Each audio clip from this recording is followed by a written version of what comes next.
कह कसम खा के ढोरी के कह कसम खा के कहत रहले काका सटल हो पाका नचनिया से जाके ढोरी के कह कसम खा के ढोरी के कह कसम खा के कहत रहले काका सटल हो पाका नचनिया से जाके ढोरी के कह कसम खा के ढोरी के कह कसम खा के म्यूजिक बाय विकेश भोजपुरिया।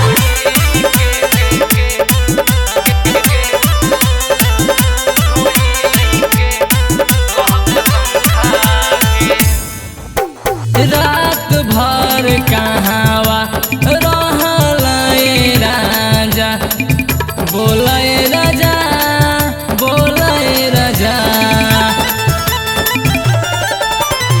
राजे के बात छुपल बकवन बोले राजा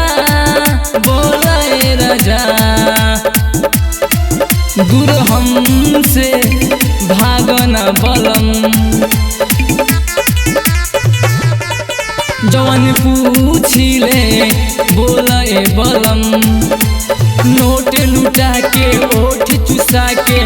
आइल बाड़ा जाके ढोरी के कह कसम खा के ढोरी के कह कसम खा के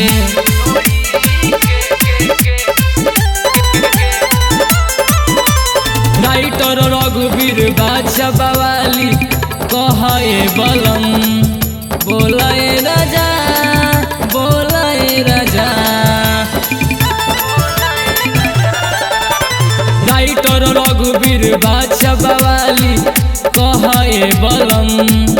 बोले राजा बोले राजा सट न लगे हमसे दूरे रहे बलम अपने आप पर कर तू शरम लेल दिल हो खबर मा जाए राजा सीना से अपन साट के ढोरी के कह कसम खा के ढोरी के कह कसम खा के।